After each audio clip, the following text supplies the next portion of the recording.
At the time of the admission of a new partner, undistributed profit appearing in the balance sheet of the old partners transfer to the capital account of options हैं old partner in new profit sharing ratio, all partner in the new profit sharing ratio, old partner is the old profit sharing ratio, none of the above। ठीक है, जब भी कोई partner admission लेता है तो undistributed profit या अविभाजित लाभांश जो होता है, ठीक है, वो जो बैलेंस शीट में दिखाया जाता है वो कहाँ पे ट्रांसफ़र किया जाता है। ठीक है, तो पहला ऑप्शन है आपका कि ओल्ड पार्टनर्स में बांट दिया जाता है new profit and loss ratio में। ठीक है, सेकंड क्वेश्चन ऑप्शन है आपका सारे पार्टनर्स को new profit and loss ratio में बांटा जाएगा। थर्ड ऑप्शन है आपका ओल्ड पार्टनर्स में ओल्ड शेयरिंग रेशियो में बांटा जाएगा, नन ऑफ दी एबव। ठीक है, याद रखिएगा कोई भी अनडिस्ट्रीब्यूटेड प्रॉफिट हो, रिजर्व हो या इंश्योरेंस पॉलिसी हो या किसी भी तरीके की कोई भी फंड हो, उसको हमेशा ओल्ड पार्टनर्स में ओल्ड रेशियो में डिस्ट्रीब्यूट करेंगे। नेक्स्ट क्वेश्चन पे आते हैं।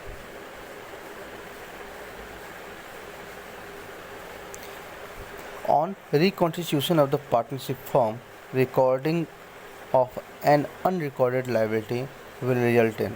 ठीक है, reconstitution of a partnership form, जब पार्टनरशिप फॉर्म का हम लोग रिकॉन्स्टिट्यूशन करते हैं, दोबारा उसमें संशोधन करते हैं, तो अनरिकॉर्डेड लायबिलिटी को कहाँ पर दिखाते हैं?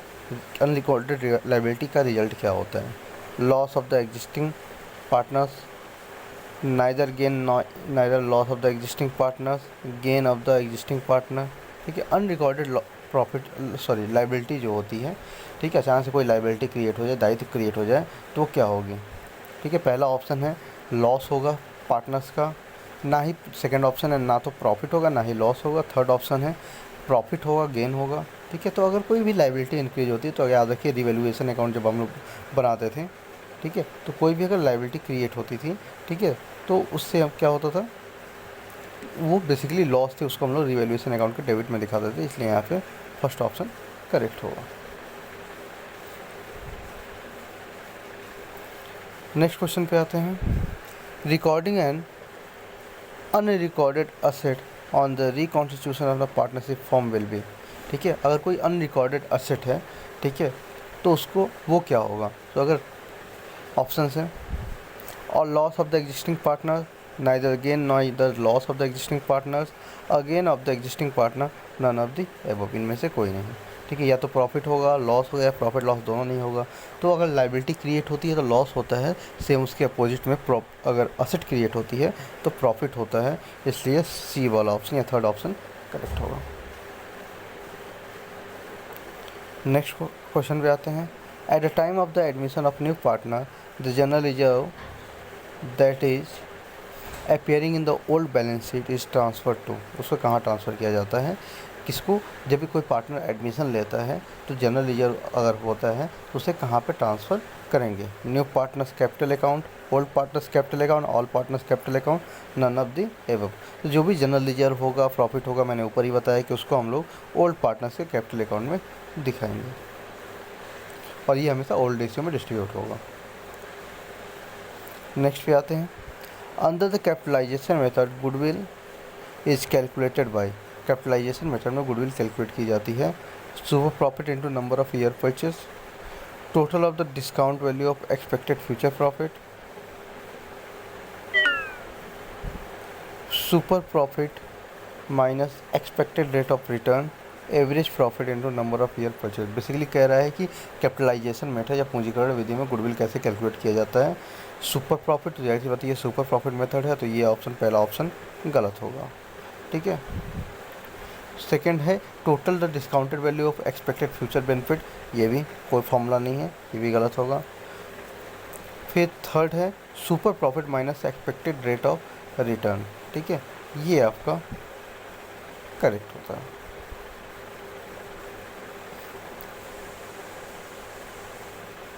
नेक्स्ट क्वेश्चन पे आते हैं। Match the followings.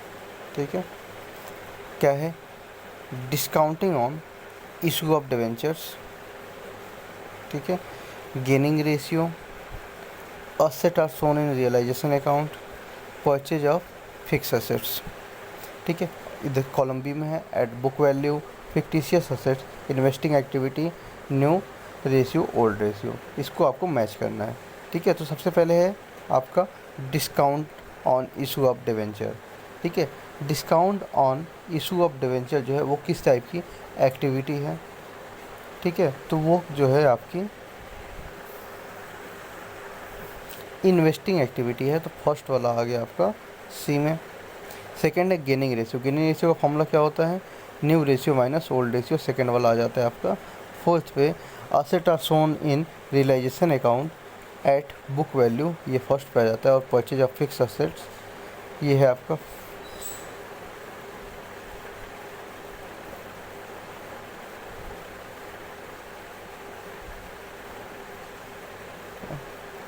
Next question पे आते हैं।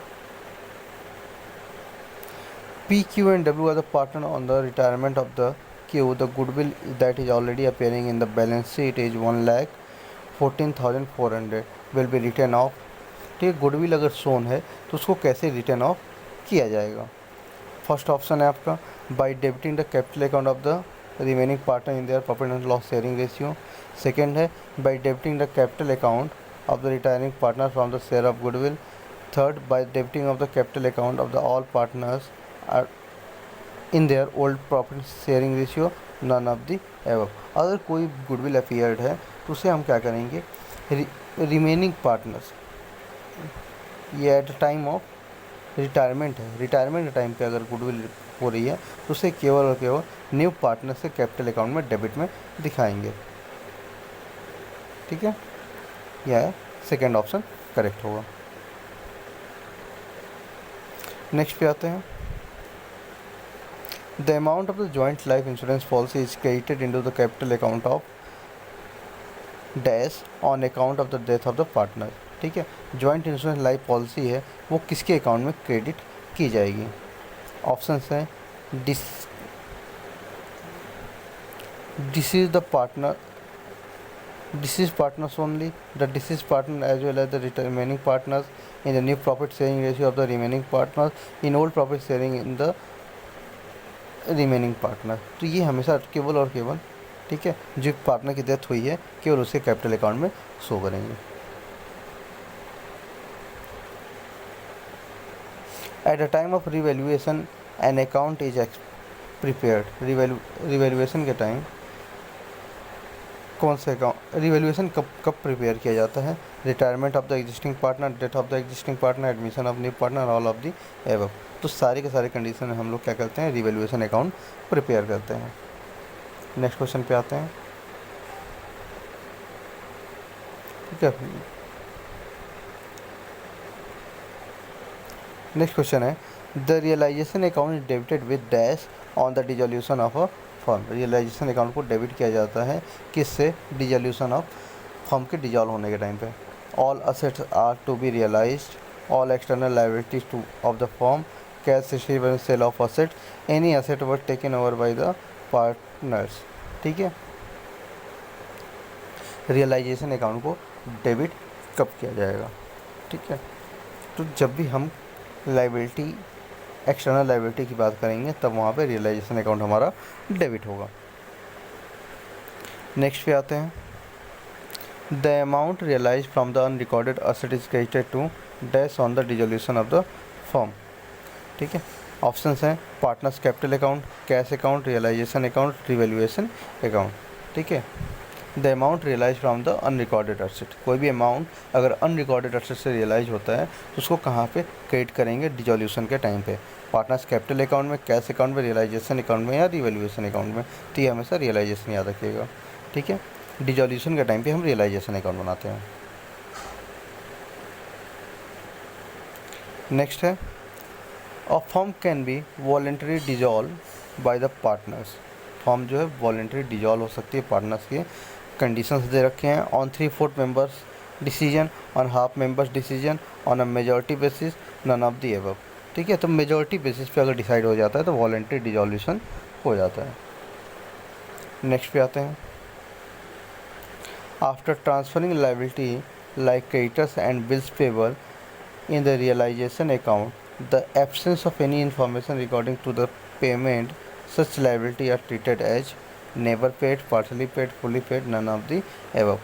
ठीक है, अगर हम लायबिलिटी को ट्रांसफ़र करते हैं क्रेडिटर्स में, बिल्स पेबल में, रियलाइजेशन अकाउंट में, ठीक है, तो किसी भी इंफॉर्मेशन के एब्सेंस में हम जो है पेमेंट को कैसे ट्रीट करेंगे, never paid, partially paid, fully paid या नन ऑफ दी एबव। तो ऐसे किसी भी कंडीशन में हम उसको नेवर पेड की कैटेगरी में रखेंगे। नेक्स्ट है cash balance shown in the balance sheet is shown in the dissolution of form in.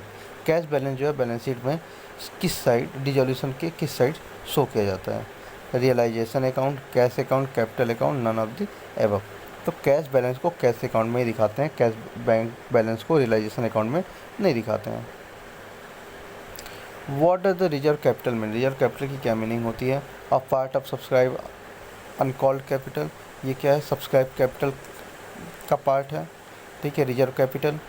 ये रिजर्व प्रॉफिट है, a part of the capital reserve, capital reserve का पार्ट है, या part of the redemption reserve, या capital redemption reserve का part है। तो reserve capital जो है वो अनकॉल्ड कैपिटल का पार्ट होता है, इसलिए ऑप्शन ए करेक्ट होगा।